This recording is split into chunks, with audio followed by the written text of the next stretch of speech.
In the universe of Warhammer 40k, Chaos Demons are powerful and malevolent entities that originate from the Warp, an alternate dimension of psychic energy and chaos. These entities are manifestations of the emotions, desires, and fears of sentient beings, given form by the Immaterium's raw, tumultuous energies. They each swear allegiance to one of the four great Chaos gods, and in return are given ethereal forms to better pursue their patrons' designs. And today, we're going to be covering that faction and how to play it in games of tabletop Warhammer 40k. What's up, folks? Welcome back to TacticalTortoise. My name is Trevi, and we're doing another faction breakdown. Now, this is going to be kind of a first for this series, because I have not yet talked about a faction that only exists in an index state. As a little bit of a caveat before we get into this video, I am using the Pariah Nexus season rules that comes alongside the June 2024 balance update, as well as rules commentary and core rules updates. Throughout this video, I'm also going to be using footage from games that I've streamed, either live at events that I've covered and streamed over here on YouTube. You can find those games over on the live tab on my channel. I do stream 1 to 2 large competitive Warhammer 40k events a month, so please give me a subscribe if you want to get notified when those go live. In addition, a lot of my games are going to be from Tabletop Simulator. I do live stream that over on Twitch at twitch.tv/TacticalTortoiseTV. You can also find my VODs from those games over on youtube.com/TacticalTortoiseTV as well. So with that, let's get into this video and talk about Chaos Demons. What we're going to be doing today, as with all of these faction breakdowns, is talking about an overview of the faction, its army rule, strengths and weaknesses, an overview of its detachments. Typically, we do a bunch of different detachments, but today they only have the one because it is an index faction, so we're going to be talking about that, as well as common list archetypes that players usually take when playing demons. I've been playing demons quite a bit since the beginning of the edition, so I'm excited to dive into this faction. But before we do that, let's dive into a sponsor. This video has been sponsored by Flexispot.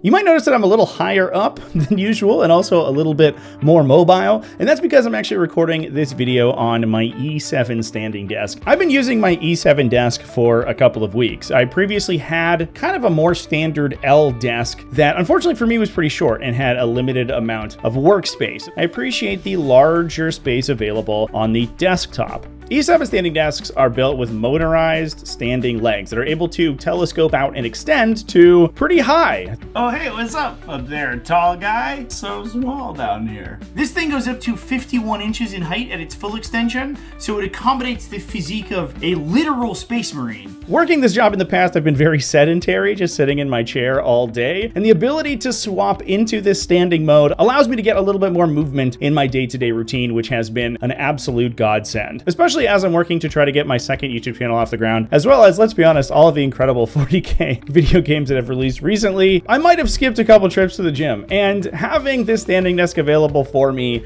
to get a little bit more movement in my life has been huge. The E7 desk's frame is also an incredibly sturdy construction made of automotive grade steel with thickened legs, which allows them to double as an amusement park ride in a pinch. Whee! No! No! Ah! The desks are insanely solid and sturdy. They do require some assembly. It is kind of a process to put them together, but it's well worth it. And they come with a 15-year warranty as well as a free return within 30 days if you're not happy with your purchase. So check out the benefits of a standing desk at an affordable price. You can get $50 off your order at Flexispot.com by using the coupon code down in the video description. Having used one, I highly recommend them. So with that out of the way, let's discuss demons.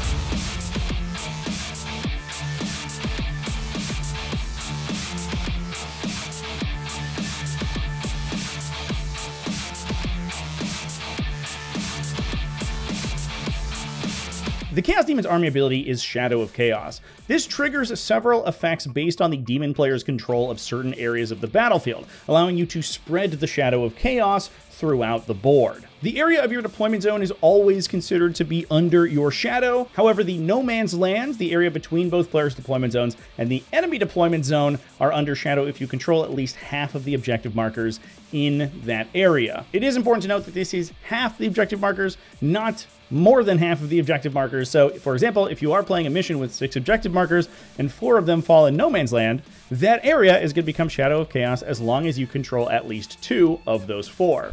In addition, if you control the objective in your opponent's deployment zone, you will also project your Shadow of Chaos in there as well. There are also a couple other ways to gain Shadow of Chaos that we'll talk about later on. Now, because this cares about objective control, it's important to talk about how objective control works. In 40k, you tally up the objective control characteristics of your models within range of objective marker, but this only tests at the end of each phase or turn. So whether or not you control Shadow of Chaos essentially locks in for an entire phase. If you control the majority objectives in the center of the table, for example, at the end of your command phase, you're going to do so until the end of your movement phase, even if your opponent rapid ingresses in to take objectives or uses reaction moves to change OC values on them. This also means that whether an area is within Shadow of Chaos can change between phases. Importantly, for example, if in the charge phase you charge onto an objective and take it, then swapping the majority objective control and giving you Shadow of Chaos in an area, that will then recheck for the fight phase in case you have any abilities that trigger off of it. Now, what does Shadow of Chaos do? First off, it interacts with the Chaos Demon's detachment ability that we will discuss when we get into the specifics of their detachment. In addition, while you are in Shadow, your demons get +1 to battle shock tests, and enemies get -1 to those tests. Enemies will also take D3 mortal wounds if they fail a battle shock test while within Shadow, and demons that pass battle shock will gain wounds, the exact opposite. This can trigger off abilities that force battle shock checks out of phase. So, for example, if you're playing against Tyranids and they use Shadow of the Warp on you, you can potentially get the opportunity to heal your demons, although obviously failing that battle shock test can be bad for you. If you have battle line units, these will return models to the unit instead of just healing the wounds. And those models are returned at full wounds, allowing you to get a lot of potential wounds back if you're talking about a high wound count unit like Nurgle, Plague Bearers, or Nurglings. Now, with that being the case, there are some weird idiosyncrasies to this. If you are below half strength in the movement phase and you deep strike on the table, you will have to retest your battle shock when you arrive. You can't skip the battle shock step by going into reserve for that step and then come back and not have to take it. In addition, you can only place models back into a unit if they can be in coherency of models that were there at the beginning of the phase. So if you do this, for example, with a battle line unit, then pass your battle shock check and start to reanimate models back into that unit, it might not actually work out for you. If the unit wasn't there at the start of the movement phase and instead they're reinforcing on during the reinforcement step of the movement phase, they weren't there at the beginning, so they won't get models back into their unit. It's also worth discussing the stratagem Insane Bravery, which allows you to automatically pass battle shock checks before they are taken. The timing is a little bit weird here, but it has been established in FAQ that using Insane Bravery on a demon's battle shock check causes them to take a test, automatically pass it, and then trigger these regeneration effects from their faction ability. Now, the other way that you can get Shadow of Chaos projected is from greater demons. This includes Be'lakor, who I know isn't technically a greater demon. He's a demon prince, but don't at me. He's like mechanically identical. He has his own special way of doing that we'll talk about, but all Allegiant greater demons have a lesser version of Be'lakor's effect. So I call this their lesser Shadow of Chaos aura. This includes the Great Unclean One, Bloodthirster, Lord of Change, and Keeper of Secrets. All of these demons are Allegiance keyworded. They all have sworn their fealty to one of the Chaos Gods, either Khorne, Nurgle, Slaanesh, or Tzeentch, and their Shadow of Chaos will only affect friendly demons that share the same Allegiance keyword. This kind of incentivizes you to play like demons with each other in order to get the best effect out of them, although it is important to note that enemies inside that aura will always be considered to be in Shadow of Chaos regardless of what their keywords are. They're only preferential for demons of their own kind. They don't care about enemy models. The enemy models will always be affected. It's also important to note that each army has a Shadow of Chaos aura as well, so if you are playing a demon mirror match, the Shadow of Chaos is not universal for both. One player will have their Shadow of Chaos and the other player will have their own Shadow of Chaos, and those are determined independently. Now, I guess it's worth mentioning as well, Chaos Demons can also be included in other Chaos armies, Chaos Knights, Chaos Space Marines, for example, or the Allegiance-specific cult Chaos Space Marine armies like Thousand Suns, Death Guard, and World Eaters. In those cases, for those Allegiance-specific Chaos Space Marines, you can take Chaos Demons that share the Allegiance keyword with them, so Thousand Suns can take Tzeentch, World Eaters can take Khorne, Death Guard can take Nurgle, and Emperor's Children can take Slaanesh. Otherwise, you are unrestricted. Chaos Space Marines can take any demons in their army, and Chaos Knights, for example, can also do the same. If you choose to summon demons into your army, you are restricted on the number of you can take. It is usually 25% of the total points value of the game that you're playing. So in most cases, if you're playing a Strike Force 2,000 point game, the most commonly played points value for 40k, you can take up to 500 points of demons. The additional restriction is that for each non-battle line unit, you have to have an Allegiant battle line unit also included in that partition. Now, in parallel to demon army abilities are also their detachment. Because they are an index faction, they only have a single detachment to play with right now, and that is Daemonic Incursion. This is kind of a deep strike and maneuverability focused detachment, and it isn't really focused on being used alongside any particular allegiance. So you can build a wide variety of armies using the abilities in this detachment. The detachment ability allows a 6-inch deep strike while you are setting up your unit wholly within shadow. Normally, deep striking units have to set up more than 9 inches away from enemies. In this case, that is reduced to 6 inches, but every part of every model in the unit being set up has to be in shadow if you're using that shorter deep strike. Now, one thing that's important to note here is that the Shadow of Chaos can be kind of mutable. You can chain together, for example, the shadow from your deployment zone with a Greater Demon, with Bellicor, and with a Corrupted Objective Marker, which we'll talk about momentarily, in order to get a weird snake of Shadow of Chaos around the table. And as long as your unit sets up wholly inside that weird snake, it is setting up legally. It doesn't have to be wholly inside one instance of Shadow of Chaos. Shadow of Chaos is kind of an amorphous blob. This is an excellent buff for melee units and large monsters.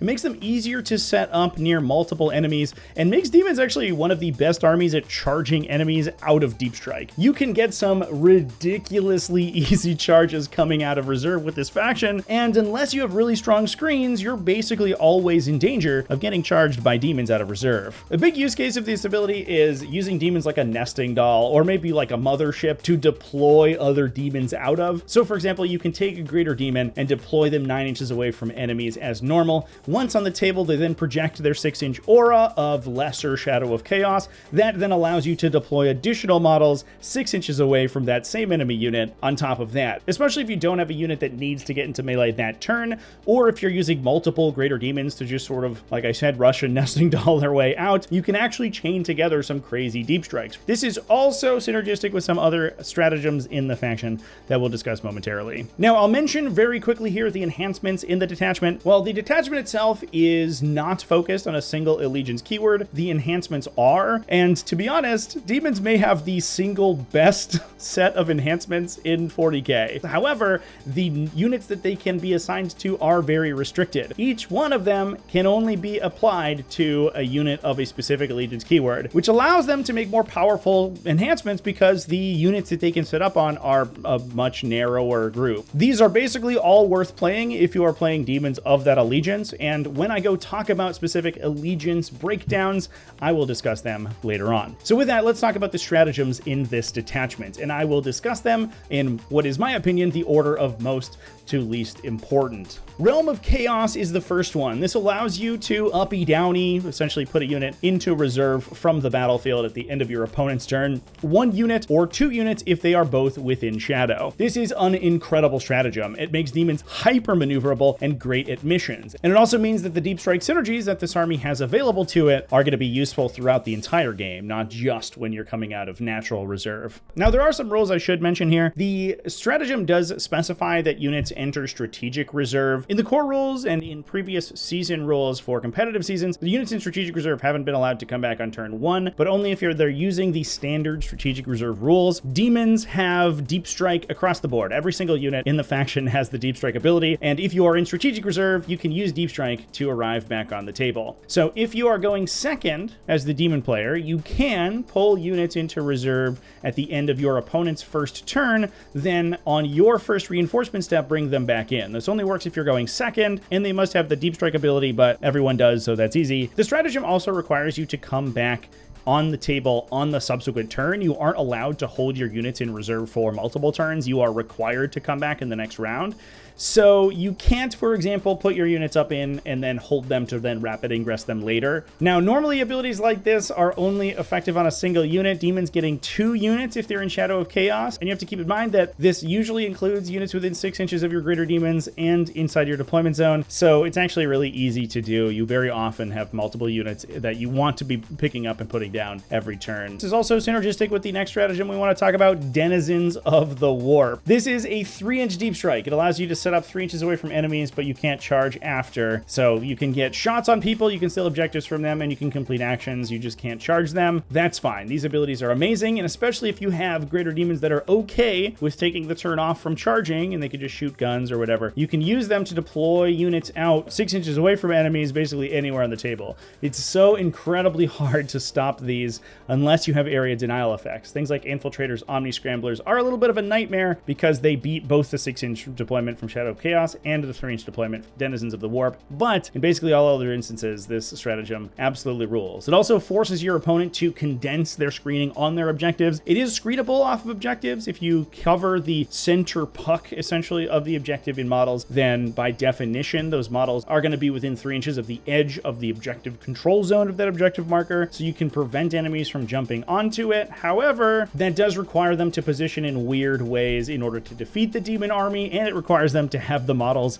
available to do that. If they ever start losing models or losing units, you can start to jump on their objectives in the late game in a big way. Draught of Terror is the next one. This is a pretty standard offensive buff. It gives you +1 AP for 1 CP. And sometimes you also get wound rolls if the target is battle shocked. The weird thing about Chaos Demons is that they have good battle shock effects. -1 to battle shock tests and also mortal wounds when you fail them is a big bonus for demons, but they have very few ways. I don't want to say 0 because there are a couple in there of actually forcing battle shock tests on enemies. So you don't get this very often, but every once in a while you do. It's +1 AP for 1 CP though, in order to defeat enemies with high armor save values is huge, especially because demon shooting tends to be low armor penetration characteristic. This is very good for big shooting platforms like Lords of Change that the faction has. Corrupt Real Space allows you to lock in objectives at the start of any command phase. This is an important note because it works on both your and your opponent's command phases. Basically, if you assume that your opponent is going to shoot you off of an objective that you are controlling at the start of their turn, you can lock the objective in under your control preemptively in their command phase, and then even if they kill you, as long as they themselves are not on that objective, you control it, which is cool. This is also good if you use it in conjunction with Realm of Chaos. You can lock in an objective that your models are holding and then use Realm of Chaos to put them in reserve. Obviously, one happens at the start of your opponent's turn and one happens at the end of your opponent's turn, so you have to have the CP kind of pre-spent for it, but it does give you more flexibility in where your models can jump around. Now, the Corrupted objective also projects an aura of Shadow of Chaos, allowing you to get more Shadow of Chaos around the table, which is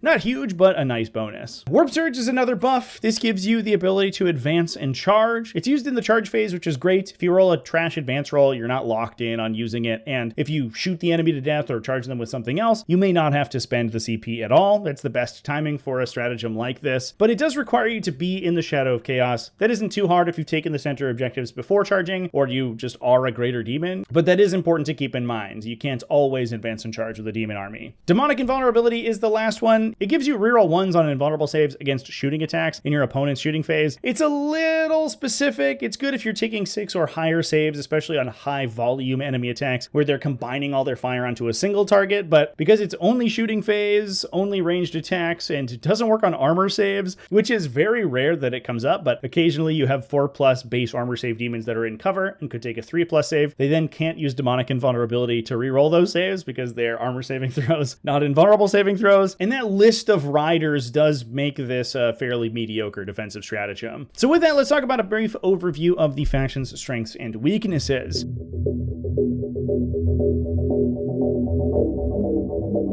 In terms of strengths, I think you can already see that demons have a ridiculous level of maneuverability. They have good deep strikes, they have uppy downies, close range deep strikes with those denizens of the warp in order to come in 3 inches away from enemies, so they're incredibly good at scoring, plus Warp Surge for advance and charge means demons can basically get anywhere on the table that they need to at almost any point, or at least your opponent has to aggressively screen you out in order to prevent you from getting wherever you want. They also have really strong utility and scoring units. Combined with that that fast speed, they have some cheap or pretty resilient high OC infantry that are good at securing objectives. Now, I will mention that in Pariah Nexus, they are way worse at doing this than they were in Leviathan. You lack some secondaries like Capture Enemy Outpost, for example, which was an absolute disaster for some armies. If they didn't have enough models to screen their backline objective, you could just have units in reserve, or after an uppy downy, draw that card and then 3-inch deep strike them on your opponent's objective. Very often, demons would score that secondary. There are more secondaries based around killing your opponent, but demons are going to be, I would say, above average at scoring tactical secondaries. They also have solid battle shock manipulation. The Shadow of Chaos healing your armies and representing damage on enemies, especially against enemies that force battle shock checks on you and allow you to heal, especially combined with the fact that most of your army is going to be very high leadership, just thanks to that +1 to battle shock checks from Shadow of Chaos if you're in your auras. You also have a couple of units like Bellicor, for example, who can situationally buff your battle shock as well, making you very difficult to battle shock, but your opponent has to worry about battle shock. And very often they'll lose 1 or 2 models and sometimes entire units to failing inopportune battle shock checks. Now, in terms of weaknesses, one of the big ones is their survivability. Outside of a very few examples that we'll talk about when we get to the Allegiance sub-factions, units are just protected by an invuln save. They don't have strong armor saves, they don't have armor of contempt, they basically don't even get cover in most cases as well, and they also don't have that many wounds. A Greater Demon coming in at the cost value of a knight, oftentimes with no armor save and 4 to 6 less wounds than an equivalent knight, will go down pretty quickly. Sure. 5 damage. Sure. Why wouldn't I die to 2 predators? 70% of my points value. Okay, man. Especially against high volume attacks, and especially things like lethal hits, demons just vaporize super fast. They can hit fairly hard in some instances, and a lot about demons is using your maneuverability to get attacks on specific enemy units and focus on portions of their front line where they are weak, rather than fighting them in a head-on fight, because they will usually lose those. Now, speaking of that damage output, it is in some cases kind of mediocre, and especially inconsistent. That's kind of a running theme of demons in every edition. They love demons to be super spiky in terms of their dice results, and that thematically makes a lot of sense. Demons are entities of chaos. You can never really be sure what their capabilities are. They're always these amorphous spiritual creations that are constantly shifting and changing. That does give them the potential to not one-shot enemies off the table if you roll a bunch of sustained hits on a Lord of Change, for example, but it does also sometimes make them frustrating to play. They have very few access to rerolls. Their damage can be super spiky sometimes, where they'll either do nothing or just one-shot your opponent off the table, and not really being able to bank on their level of damage output can be a problem for the faction. Big swings, 2s. They're in range of cost 2, right? Yeah. Okay, I think that's game. 2 wounds. What the fuck was that, dude? Now with that, let's dive into some key units. And what I'm going to focus on right now are key units that are not Allegiance keyworded. So these are undivided units that can be taken with any faction. The most important one, the big daddy of the faction, is the first prince himself, Bellicor.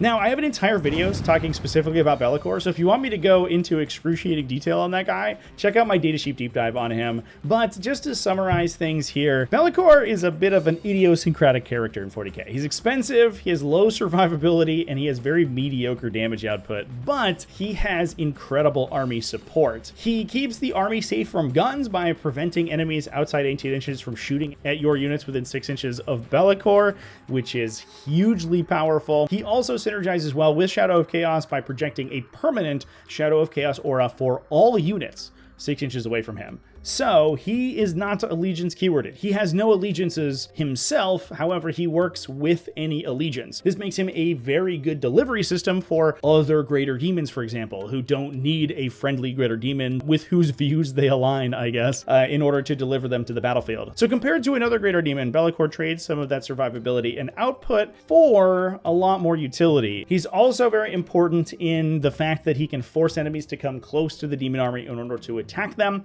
An 18 18-inch lone operative style effect is not a huge deal.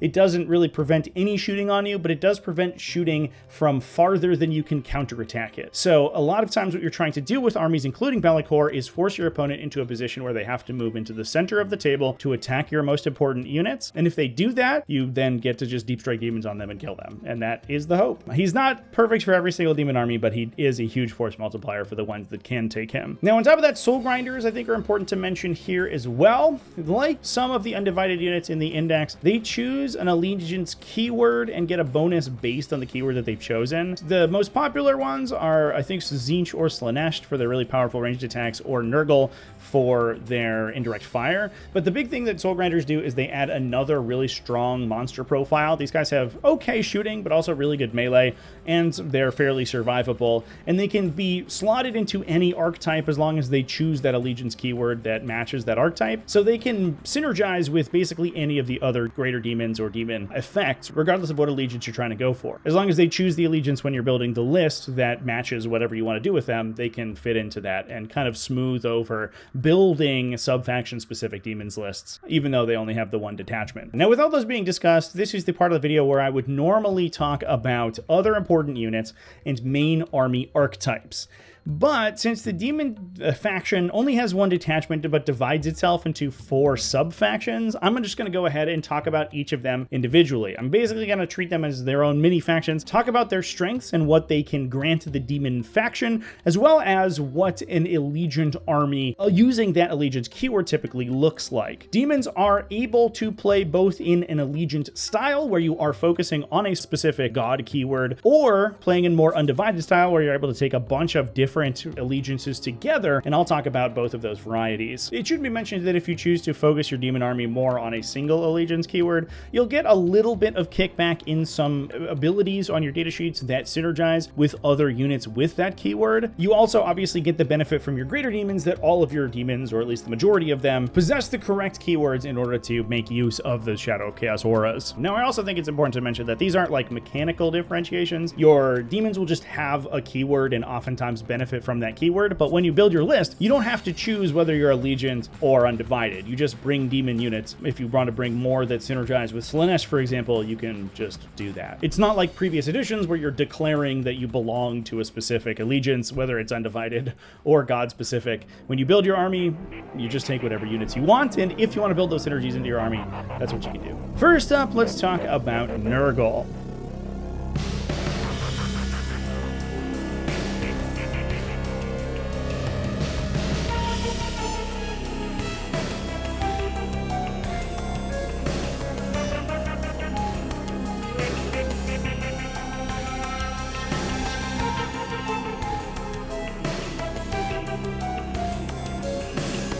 Nurgle armies have a focus on tankiness and are fairly strong at clearing infantry. They have a bunch of attacks. They're good at surviving in melee, especially with infantry, so they're actually pretty good at clearing those guys out. But most of the time, we're looking at high toughness values and weird damage mitigation effects. The Great Unclean One is the perfect example of this. This is the Nurgle Greater Demon. He is a damage sponge. This guy just absorbs hits all the time.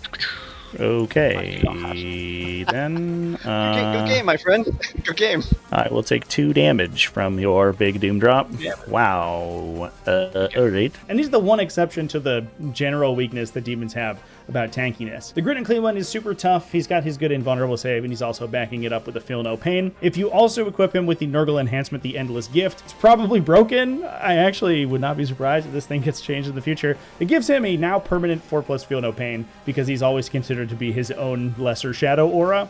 He can also debuff enemies with -1 toughness. This allows him to synergize with gun lines or other kind of mid-strength attacks because it buffs him pretty well. But if you are playing a Nurgle-focused army, you can take multiple Grit and Clean Ones and stack this effect on a single enemy, actually taking your kind of mediocre melee profiles from being sort of bad to actually being pretty good. Rodigus is also worth mentioning here. He's another Grit and Clean One. He actually doesn't have a Feel No Pain baked in. He can get one for being near a Grit and Clean One, which projects it as an aura, and he's also not eligible for Endless gift, but his damage output is extreme, especially once you are starting to toughness debuff enemies. He can buff damage for Nurgle demons against a specific enemy target, so if you are focusing on these Nurgle demon units, you can get a huge benefit from this guy. In addition, there are also a ton of Nurgle specific units that are just super useful. Nurglings are probably included in every Chaos Demon army and almost every Chaos army in general. They're extremely cheap utility units. I believe the cheapest battle line in the game. Somebody can fact check me on that though. They also can reduce enemy efficiency in melee by giving some enemy units -1 to hit. They have infiltrate, so they can screen out forward operators like scouts or other infiltrators. And like all demons, they deep strike, so if you have maneuver style secondaries like engage in all fronts,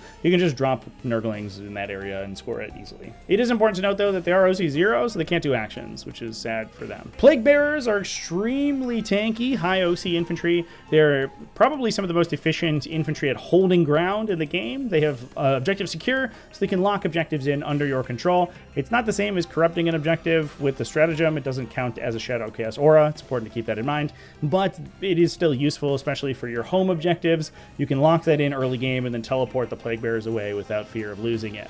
Beasts of Nurgle are also extremely tanky objective holders, and the payoff for a Nurgle demon-focused army is Epidemius. He can game you CP if you kill at least 7 models a round with Nurgle demons. That's pretty easy if you are taking lots of Nurgle keyworded units, because everything in your army will be eligible to add to the tally, and command points are hugely important for Chaos Demons. They are often at 0 CP, and they have to be constantly spending CP to jump their units around the table or close deep strike with you, or reroll charges, honestly, too. That's a big one. Armies constructed primarily for the Nurgle Allegiance typically build a front line out of Great Unclean Ones. These guys are an incredibly efficient defensive profile for their cost, and with their stacked gift of Nurgle buffs, they can actually allow you to get some reasonable damage out of the rest of your army. This is then backed up by typically Rodicus, as well as Nurgle Soul Grinders, which can not only gain a defensive buff from nearby Great Unclean Ones, but also provide some shooting to enhance the army as well. Utility and scoring is provided by Nurglings and Plague Bearers, both of which incredibly efficient, and honestly, most demon armies include these 2 units, or at least approximations of them, in order to shore up their scoring game. These armies want to embark on a protracted war of attrition, where their overlapping offensive buffs can allow them to take apart even larger models, or work in concert with 1 or more greater demons from other allegiances in order to absorb the alpha strike on those tough Nurgle demons, and then counterattack with Lords of Change or Bloodthirsters, enhanced by the Great Unclean One's ability to reduce the toughness value of enemies. Don't underestimate the ability of Great Unclean Ones, or especially Rodicus, to outflank your opponent and come in out of deep strike as well. These guys are relatively inexpensive, which makes them excellent skirmishers in the backline, especially if you can 3-inch deep strike or rapid ingress them into a relevant position, and they're utterly terrifying for many other utility units, while not being too expensive and being perfectly content as a unit that can just disrupt your opponent's backline.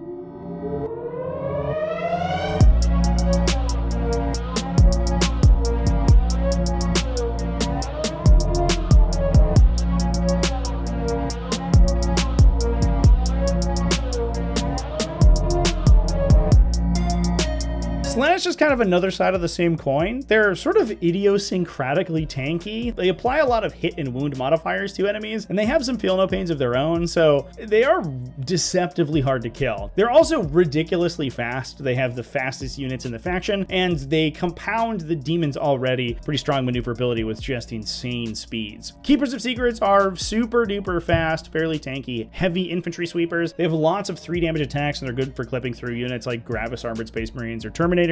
Their enhancement also allows them to heal, which just improves their tankiness as well, and they're not super expensive for that, so you can actually take multiple of these, and there are a lot of Slaanesh specific archetypes that just focus on maximizing the Keepers of Secrets on the table so that you can just tank all day forever and kind of wall your opponent off ever being able to score. Shalaxi Hellbane is the character Keeper of Secrets. They're probably one of the hardest hitting models in all of 40k. I think in terms of single model damage output, they are up there with the likes likes of Canis Rex, for example, getting full hit, wound, and damage rerolls against almost every unit keyword in the game. Anything that isn't like a regular infantry unit with no attached characters, which, to be honest, Shalaxi should be killing with their psychic powers and high volume melee attacks anyway, they're just gonna stab it directly through the heart with their big spear. The downside of Shalaxi is just cost. They're just ridiculously expensive. But if you really need a nuclear missile to kill anything one time, Shalaxi's here for you. Seekers of Slaanesh are also incredibly good. They have a huge scout move, so they're good at being a forward operator. And being a cavalry unit, they're on a large base, so they can actually wall your opponent off of moving up the table pretty effectively as well. The Slaaneshi Seeker Chariot is also a little bit of an interesting call out here. They're super fast and super cheap, and as well as having a bunch of wounds and a 4+ invulnerable save, kind of resilient for their cost, so they work fairly well as an independent utility unit. The downside is that they are kind of big for being a cheap unit. Armies constructed for the Slaanesh Allegiance typically focus heavily on Keepers of Secrets. They use the incredible mobility and resilience of the Keepers of Secrets to buy themselves incredible amounts of board control. You can use fast units like Seekers of Slaanesh or even just standard demonettes to wall the opponent into their deployment zone, and then follow that up with consecutive waves of Keepers of Secrets, including potentially Shalaxi Hellbane as well, in order to keep your opponent pinned down. While the Keepers have a tough time punching through high toughness enemies, they will scythe through almost any lower toughness enemy, and over a protracted fight, they will eventually take down larger vehicles. And while Keepers of Secrets are not the most impossible thing in the world to kill, they will eventually die, although they are pretty resilient for their value. By the time they're removed, you probably outscored the opponent and done enough attritional damage to them that it won't matter anyway.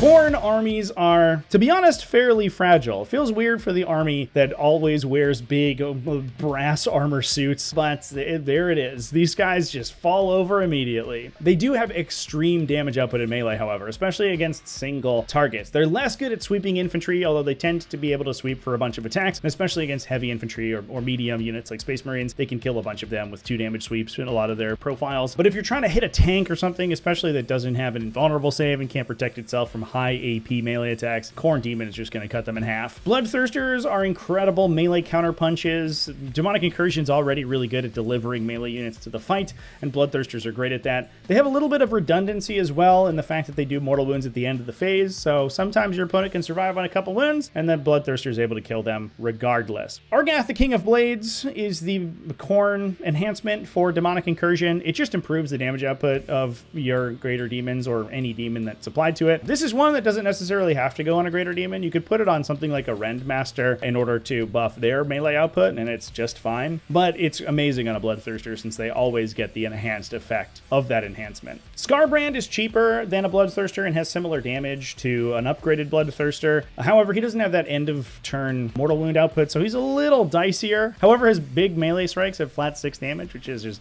great. With the ability of Bloodthirsters to now rush and Nesting Doll Scarbrand out of Deep Strike into melee, he's actually very good at getting delivered. His base movement is not as fast as a Bloodthirster because his wings are broken, so he doesn't fly like they do, hence his cheaper cost. But if you are able to teleport him onto the table, he will do just fine. Blood Crushers are the backbone of any Khorne's focused list. They have insane mortal wound output, and they're relatively resilient, especially for cost. They have a lot of wounds at a high toughness characteristic, and they're relatively fast too. So you taking several units of these guys and just inflicting mortal wounds plus melee attacks on anything in the game makes them pretty effective. Fleshhounds and Bloodletters are also good utility. Fleshhounds are some of the best utility units in the faction. They have a super fast base movement characteristic, which is great, and they're very cheap. They're also, like the Seekers of Slaanesh, have large bases, so they're good at taking up table space, although they don't forward operate like the Seekers do.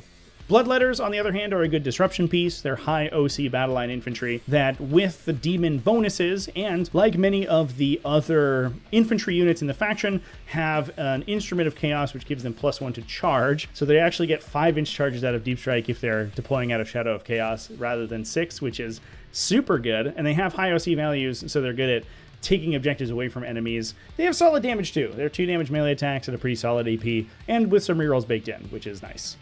The last but certainly not least is the payoff for a full Khorne army. It's the Rendmaster on Blood Throne. This guy gives Khorne melee attacks +1 strength, AP, and damage when targeting an enemy selected at the start of the fight phase by the Rendmaster. But like the -1 toughness effect that Great Unclean Ones can produce, this stacks. So you could have 3 Rendmasters on the table, all buffing your attacks against a single target, making literally any Khorne unit lethal against anything in the game. They'll just kill it. As long as they can hit it, it's dead. Doesn't matter what it is. You can kill knights with Fleshhounds. It's just going to be dead, although it is restricted to Khorne units, and it does require the Rendmaster to sort of be in proximity, so it is sometimes hard to set up. Armies constructed for the Khorne Allegiance typically focus very heavily on their beast and mounted models. Units like Blood Crushers are good at dealing damage in a wide variety of situations and are also inexpensive enough that they can skirmish over objectives without having to commit larger, greater demons like Bellicor or Bloodthirsters. So most Khorne Allegiant lists will include multiple units of Blood Crushers. These can be protected by Bellicor or brought into the fight by Bloodthirsters, and oftentimes 2 or more Bloodthirsters are also included in order to rush and nesting doll themselves out of Deep Strike and get charges on their targets. Use of Rendmasters and other buffing characters allow light units like Fleshhounds to kill even heavier armored enemy utility units, which is another huge help. These armies are very aggressive. They typically want to open up a trading war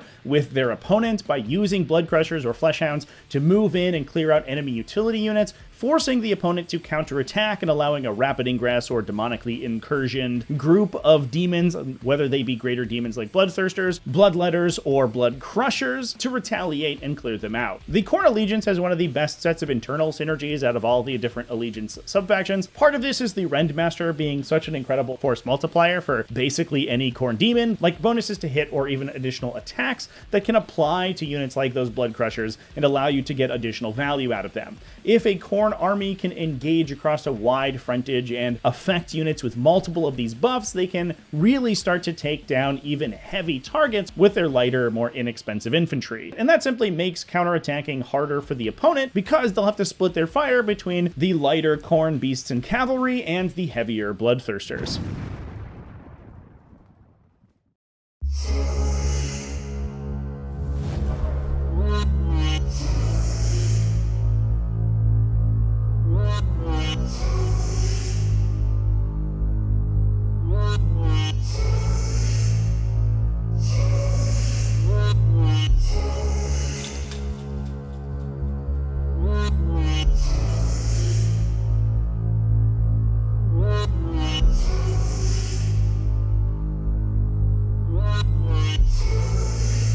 Last and maybe least is Tzeentch. As a single allegiance, this is probably the least played archetype. Tzeentch is almost entirely based on ranged attacks, so they aren't really good at operating by themselves. You end up being woefully bad in melee if you're taking an all Tzeentch army. That said, the payoffs are pretty good. The Lord of Change is the greater demon of Tzeentch. These guys have insane damage output, especially when equipped with the Everstave, the Tzeentch enhancement from Daemonic Incursion. This gives this guy solid range and incredible strength. When buffed by the Lord of Change's own aura, they get to strength 12 on their Bolt of Change and strength 11 if they take a Rod of Sorcery as well. That's some good characteristics for a guy that's going to be teleporting around the table and getting line of sight basically wherever he needs to. This is also a good synergy with Draught of Terror. Getting that Bolt of Change up to AP3 punches through a lot of strong armor saving throws and lets him blow up tanks and stuff with reasonable reliability. I would say that if you are taking a Lord of Change, it should always have the Everstave. The second Lord of Change is not going to have it, and one of the reasons that the Tzeentch archetype is not quite as highly played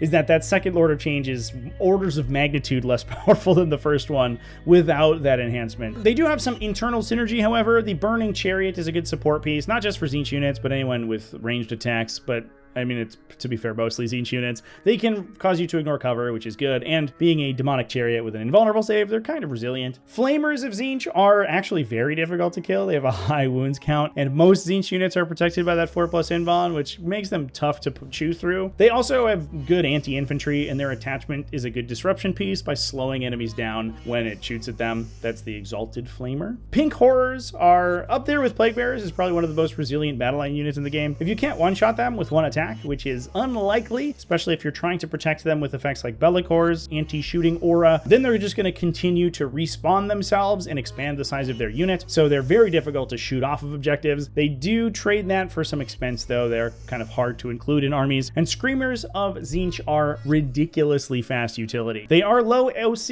and they're low model count, but they're super duper quick and can basically get wherever they need to. While extremely rare, Tzeentch Allegiance armies typically follow one of two directions. One is either a focus on Lords of Change and bringing buffing units for them. Lords of Change by themselves don't have the most exciting damage output for cost. Without the Everstave, they tend to be relatively low strength and kind of inconsistent, especially at a short range, but with enough of them focusing on a single target, you can actually get some serious damage out of them, and that is especially compounded with units like the Burning Chariot, stripping cover from enemies and allowing those Lords of Change to constantly be using their sustained hits, which can generate a lot of additional value. The other direction that Tzeentch-focused armies tend to go is simply a scoring-focused archetype that focuses on units like Pink Horrors that are incredibly resilient and difficult to knock off objectives to swarm the table and absolutely dominate the primary objective scoring. If Pink Horrors can stand on the center objectives for multiple rounds, respawning when your opponent tries to kill them, and also forcing your opponent to overcommit in order to fully wipe out the horror units in case they come back and start spawning blue and brimstone horrors, then that gives you the opportunity to counterattack with your heavier hitters. This also works in conjunction with some heavy, even non-Tzeentch demons. Things like Bloodthirsters or Keepers of Secrets can use that tempo gained in order to come back and attack. Or you can go harder into the horde mode style and take units like Demonettes or Bloodletters that are also able to provide a ton of OC2 bodies in order to keep up that primary objective tempo. As I mentioned a bunch of times, Tzeentch-focused archetypes tend to be relatively rare, but there are a couple ways to potentially make them work.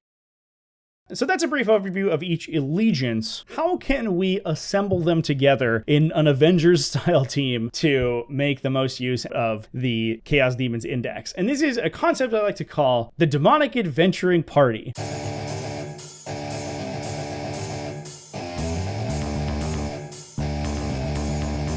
Chaos Demons typically combine 3 to 5, sometimes you see 6 or 7 actually, greater demons that each fulfill a role in a classic RPG D&D style adventuring team. This includes the Great Unclean One as your tank. He's there to stand in the middle of the table and take damage, force your opponent to overcommit to kill him so that you can counterpunch them with your rogues, I guess. The Lord of Change is your DPS. He's like your wizard, basically. He can sit in the back and lob fireballs at people and blow them up. The Keeper of Secrets is kind of your rogue. They're super duper fast and can get into weird places that the rest of your army wouldn't normally be able to jump into. They aren't really good at doing as much damage, but they are good at maneuvering. If you need some brawlers, the Bloodthirster or Shalaxi Hellbane has got your back. They're kind of like your fighters, I guess. If the Great Unclean One is tanking damage, hopefully you can counterpunch with the Bloodthirster or Scarbrand or Shalaxi. And then Bellicor could be included as kind of a support piece. He's like your cleric,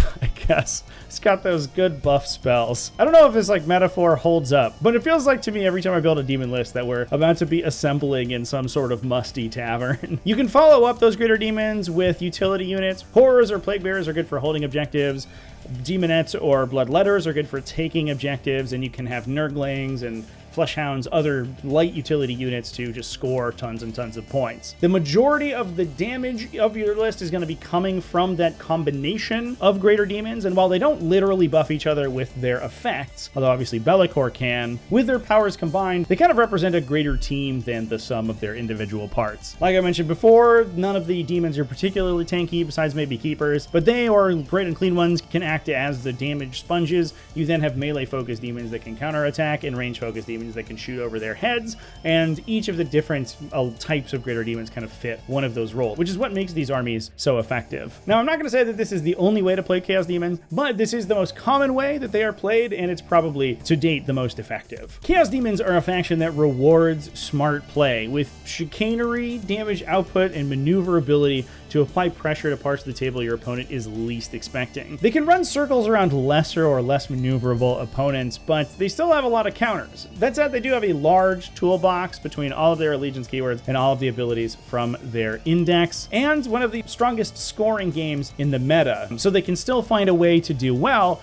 regardless of those counters. I've been playing Demons since the beginning of the edition, on and off, and I find them one of the most rewarding factions to play. More often than not, I can identify myself as the reason I lose. Occasionally, their inconsistency can be frustrating, but if you use the maneuverability of the faction rather than their damage output to support your game plan, you're going to have success as well. If you have any specific ways that you play Chaos Demons, or if you find this video helpful at defeating Chaos Demons, let me know down in the comment section below. Thanks so much for watching all the way to the end of the video. Thanks as well to everybody who supports the channel. Big shout out to Flexispot for sponsoring this video. Check them down in the link in the video description to get $50 off using my coupon code. Everybody keep it classy, folks, and have happy wargaming.